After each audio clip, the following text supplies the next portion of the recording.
السلام علیکم ناظرین، آپ نے کبھی رمضان کی حقیقت پہ غور کیا ہے کہ روزے ہم پر کیوں فرض کیے گئے؟ اور پھر اگر آپ کے علم میں ہے تو روزے مسلمانوں پر مدینہ کی لائف میں فرض ہوئے تھے، یعنی کہ 2 ہجری میں۔ اس کی کیا ریزن تھی کہ مسلمانوں کے اوپر روزے جو ہیں وہ مدینہ کی لائف میں فرض کیے گئے، مکہ کی لائف میں کیوں نہیں فرض کیے گئے؟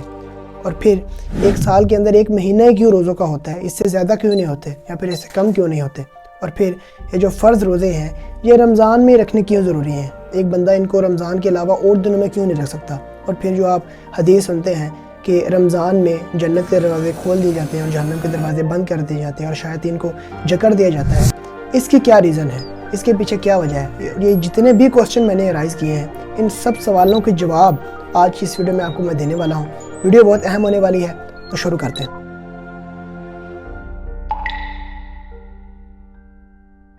تو آگے بڑھنے سے پہلے میں آپ کو یہ بتاتا چلوں کہ ان سارے سوالات کے جو جوابات ہیں وہ میں آپ کو 2 کتابوں کی روشنی میں دوں گا۔ ان میں سے جو پہلی کتاب ہے وہ سیرت النبی ہے، جو کہ مولانا شبلی نعمانی نے لکھی ہے، مطلب انہوں نے سٹارٹ کی تھی اور اس کی تکمیل ان کے شاگرد سید سلمان ندوی نے کی تھی۔ اس کی 5ویں جلد ہے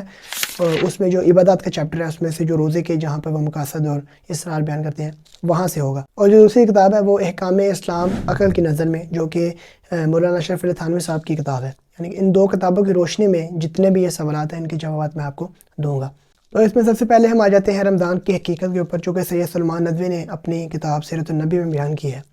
وہ بیان کرتے ہیں کہ اس دنیا میں جتنی بھی چیزیں ہیں وہ ساری کی ساری اصول اور قانون کے تحت چلتی ہیں، یعنی کہ ہر چیز کے پیچھے کوئی نہ کوئی قانون ہوتا ہے، کوئی نہ کوئی اصول ہوتا ہے جس کی بیس پہ وہ ورک کر رہی ہوتی ہے۔ جیسے کہ اب یہ اگر مادی دنیا ہے، مادی زندگی ہے، تو اس کے کچھ اصول اور قانون ہیں کہ جیسے زہر جو ہے یہاں پر وہ انسان کے لیے قاتل ہے، وہ انسان کو قتل کر دیتا ہے۔ اور اسی طرح سے ایک روحانی دنیا ہے اور اس کے اپنے اصول اور قانون ہیں۔ اور جو روحانی دنیا ہے اس میں جو گناہ ہے وہ آپ کی روح کو قتل کر دیتا ہے روحانی دنیا کے اندر۔ اور پھر اس کے بعد اگر فلسفہ تاریخ کو دیکھا جائے تو وہ یہ ہے کہ جب چیزیں بار بار ریپیٹ ہوتی ہیں تو وہ ریپیٹ ہونے سے قانون بن جاتا ہے، ٹھیک ہے۔ اور اسی طرح سے اگر ہم انبیاء جو ہیں ان کی لائف کو دیکھیں، ان کی زندگیوں کو دیکھیں، ان کی تاریخوں کا مطالعہ کریں تو ہمیں یہ چیز ملتی ہے کہ انبیاء جب اپنی کمال انسانیت پر پہنچ جاتے ہیں، یعنی کہ ان کے اندر جو ایک بشریت ہوتی ہے وہ جب تکمیل کو پہنچ جاتی ہے اور وہ اس سٹیج پہ ہوتے ہیں کہ ان کو نبوت سے نوازا جائے، یعنی کہ جب وہ نبوت کا انتظار کر رہے ہوتے ہیں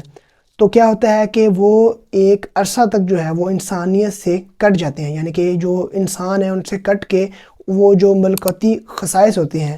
ان میں وہ جلوہ گر ہوتے ہیں، یعنی کہ جو ایک انسانی رویہ ہوتا ہے اس کو وہ چھوڑ دیتے ہیں اور جو فرشتوں جیسا ایک رویہ ہے وہ اپنا لیتے ہیں کہ کھانا پینا کم کر دیتے ہیں اور انسانوں سے ملنا بھی کم کر دیتے ہیں اور عبادت اور ریاضت کرتے ہیں، اور جس کی وجہ سے وہ اس قابل ہو جاتے ہیں کہ ان کو پھر نبوت سے نوازا جائے، ان کو نبوت جو ہے وہ دی جائے۔ مثال کے طور پر جو حضرت موسیٰ علیہ السلام ہیں، جب ان کو تورات دی جانی تھی تو اس سے پہلے 40 روز تک تو انہوں نے چلا کاٹا، یعنی کہ 40 روز تک وہ بھوکے اور پیاسے رہے اور پھر اس کے بعد جا کر ان کو تورات دی گئی۔ اور اسی طرح سے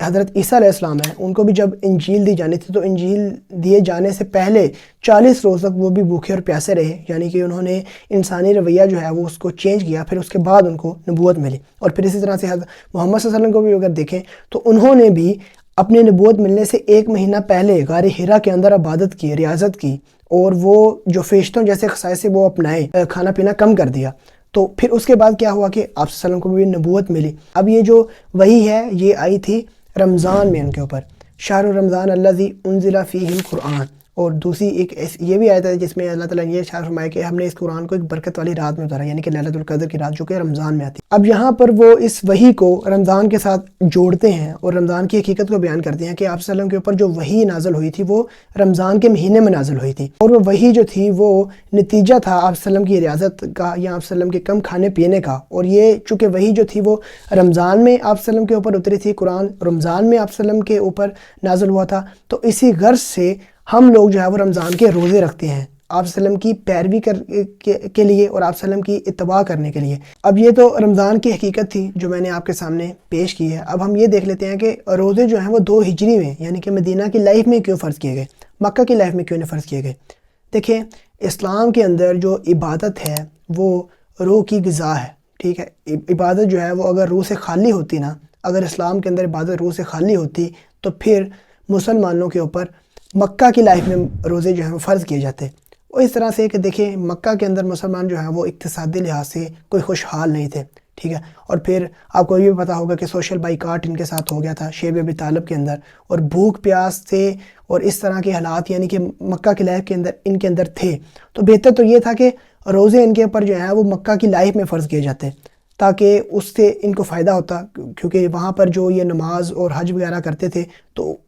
اس کے نتیجے میں کفار کی طرف سے ان کے اوپر ظلم و ستم بھی کیا جاتا تھا. لیکن اگر روزے ان کے اوپر مکہ کے لائف میں فرض کر دیے جاتے تو یہ خاموش عبادت تھی جس سے ان کو ثواب بھی ملتا رہتا اور ساتھ میں ان کے لیے آسانی بھی ہوتی. لیکن نہیں، اسلام یہ نہیں کہتا. اسلام کے اندر جو عبادت ہے وہ جو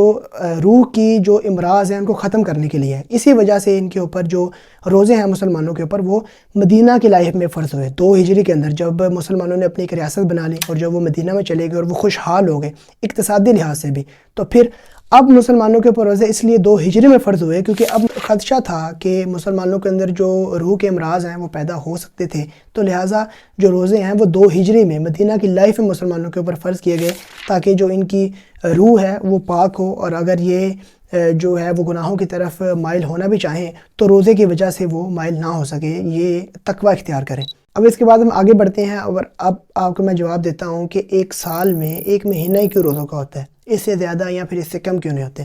دیکھیں یہ بہت ایک سمجھنے والی بات ہے اور بہت انٹرسٹنگ بات بھی ہے کہ دیکھیں اسلام جو ہے نا وہ ایک معتدل دین ہے، اور یہ ہر طریقے میں یہ معتدل ہے، نہ زیادہ ہے نہ کم ہے. میں نے آپ کو پہلے ویڈیو میں بتایا ہے کہ اسلام کے اندر جو عبادت ہے وہ روح کی غذا ہے، یعنی کہ وہ روح کو پاک کرنے کے لیے ہوتا ہے تاکہ آپ اللہ تعالیٰ کے ساتھ جڑ جائیں. تو اب یہ جو روزہ ہے یہ بھی ایک دوا کی حیثیت رکھتا ہے، اور اب یہ جو دوا ہے یہ بالکل ایک معتدل وے میں دینا بہت زیادہ ضروری ہے. فار ایگزامپل اگر آپ امیجن کریں کہ ایک سال کے اندر 2 مہینے اگر روزوں کے ہوتے تو یہ دوا بہت زیادہ حد سے بڑھ جاتی، اور یہ اتنی ہو جاتی کہ انسانوں کے لیے سروائیو کرنا مشکل تھا. اگر 2 مہینے روزے ہوتے تو انسان بالکل کمزور ہو جاتے اور وہ سروائیو نہ کر پاتے. اور دوسری بات یہ کہ اگر 1 مہینے سے کم ہوتے، فار ایگزامپل اگر 10 دن ہوتے تو یہ بہت کم دوا تھی، یعنی اس سے کوئی اثر ہی نہیں پڑنا تھا کہ اگر 10 دن روزے ہو رہے ہیں تو 10 دن تو ویسے بھی کوئی انسان جو ہے نا وہ بھوکا پیسہ رہ سکتا ہے، تو اس سے کوئی فرق ہی نہیں پڑنا تھا، اس کی روح پہ اور اس کے جسم پہ کوئی فرق نہیں پڑنا تھا. تو لہٰذا اس کو معتدل وے میں رکھتے ہوئے 30 دن یا پھر 29 دن رکھا گیا ایک سال کے اندر، اور یہ بالکل معتدل مقدار ہے، نہ زیادہ ہے نہ کم ہے، تاکہ وہ جو دوا ہے وہ پوری طریقے سے اثر کرے. اور پھر اگر ہم طب کو دیکھیں یا میڈیکل کو دیکھیں تو وہ بھی کہتے ہیں کہ اکثر حالات میں جو ہے نا وہ بھوکا رہنا انسان کے لیے صحت مند ہوتا ہے. اور طب یہ بھی کہتی ہے کہ ہفتے میں 1 دن 1 وقت کھانے کا لاغا کرنا جو ہے وہ یہ صحت کے لیے ضروری ہے. تو اگر ہم اس چیز کو قیاس کریں تو 1 سال میں 1 مہینہ روزہ رکھنا یہ بھی انسان کے لیے آپ کہہ لیں کہ ایک صحت مند ہے، کہ انسان اس سے صحت مند رہتا ہے اور خود یہ چیز انسان محسوس بھی کرتا ہے. پھر اس کے بعد جو فرض روزے ہیں وہ رمضان میں رکھنے کیوں ضروری ہیں، یعنی کہ ایک شخص جو ہے وہ رمضان میں ہی فرض روزے رکھ سکتا ہے، اس کے علاوہ اور مہینوں میں نہیں رکھ سکتا. تو اس کے اندر بھی اس کا جواب بھی آپ سن لیجیے. اس کے اندر بھی ایک ریزن ہے، اور وہ ریزن یہ ہے کہ اگر کوئی شخص جو فرض روزے ہیں وہ رمضان میں نہیں رکھتا اور وہ چاہتا ہے کہ وہ کسی اور مہینے میں رکھے، تو اس میں مسئلہ ہے کہ پہلی بات تو یہ کہ ایک تو اجتماعی جو سسٹم ہے وہ سارا اس سے ڈسٹرب ہوتا ہے، جو ڈسپلن ہے وہ خراب ہوتا ہے. اور دوسری بات یہ بھی ہے کہ وہ اس میں سستی کرے گا، تاخیر کرے گا، اور ممکن ہے کہ وہ بعد میں رکھے نہ، یہاں تک کہ پھر اگلا رمضان بھی آ جائے. تو اس لیے جو کوئی بھی شخص ہے اس کو جو فرض روزے ہیں وہ رمضان میں رکھنے پڑیں گے سب کے ساتھ. اور پھر یہ بھی ہے کہ جب یہ سارے لوگ مل کے اکٹھے روزے رکھیں گے تو اس کے اندر یہ فائدہ ہوگا کہ ایک تو اجتماعیت ہوگی، اور دوسری بات یہ ہے کہ پھر لوگوں کے لیے اس کام کو کرنے میں آسانی ہوگی، ان کی ہمت بن جائے گی کہ بھئی اب چلو دوسرے روزے رکھنے ہیں تو ان کو دیکھ کے پھر ہم بھی روزے رکھ لیتے ہیں، ایک ماحول بن جاتا ہے. اور پھر جب دنیا کے سارے مسلمان اکٹھے یعنی کہ ایک رمضان میں اکٹھے روزے رکھتے ہیں تو پھر یہ ان کے لیے باعث رحمت بھی ہوتا ہے کہ اللہ تعالیٰ کی برکتیں ان کے اوپر نازل ہوتی ہیں. اس لحاظ سے جو فرض روزے ہیں وہ رمضان میں ہی رکھنا ضروری ہیں سب لوگوں کے ساتھ. پھر اس کے بعد جو حدیث میں آتا ہے کہ رمضان میں جنت کے دروازے کھول دیے جاتے ہیں اور جہنم کے دروازے بند کر دیے جاتے ہیں. تو اس کی ریزن اور اس کی وجہ بھی آپ سن لیجئے، اور یہ بھی بہت انٹرسٹنگ ہے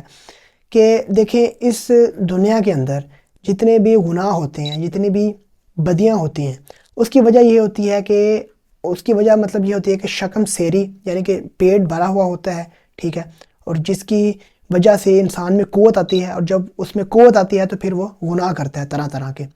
اور رمضان میں کیا ہوتا ہے کہ انسان جب کم کھاتا ہے، کھانا اس کا کم ہو جاتا ہے، جب کھانا اس کا کم ہوتا ہے تو اس کی جو قوت ہے وہ بھی کم ہوتی ہے، جس کی وجہ سے کیا ہوتا ہے کہ وہ گناہوں میں کمی آ جاتی ہے. یعنی کہ کم کھانے کی وجہ سے انسان کی کیا ہوتا ہے کہ گناہوں میں کمی آتی ہے، اور جب گناہوں میں کمی آتی ہے تو اس سے اللہ تعالیٰ کی رحمت جو ہے وہ اس کو جوش آتا ہے. اور جب رحمت پہ جوش آتا ہے تو وہ جنت کے دروازے کھول دیے جاتے ہیں اور جو جہنم کے دروازے ہیں وہ بند کر دیے جاتے ہیں اور جو شیاطین ہیں ان کو جکڑ دیا جاتا ہے۔ اور اس کے باوجود بھی رمضان میں جو گناہ ہوتے ہیں تو وہ شیاطین کی وجہ سے نہیں ہوتے، کیونکہ وہ جکڑے ہوئے ہوتے ہیں، وہ انسان کے نفس کی وجہ سے ہوتے ہیں۔ تو یہ ناظرین آج کی ویڈیو سے جس میں میں نے آپ کے سامنے بیان کی رمضان کی حقیقت اور اس کے ریلیٹڈ جتنے بھی کوسچن میں نے ویڈیو کو شروع میں رائز کیے تھے ان سب کے میں نے آپ کو جوابات دیے ان دو کتابوں کی روشنی میں جو شروع میں آپ کو میں بتایا ہوں۔ اور اس میں جو دوسری کتاب میں نے آپ کو بتائی تھی نا، احکام اسلام عقل کی نظر میں، جو مولانا اشرف علی تھانوی صاحب کی تصنیف ہے، یہ پڑھنے والی کتاب ہے، اور اس کو آپ لازمی پڑھ لیجیے گا، لنک اس کا میں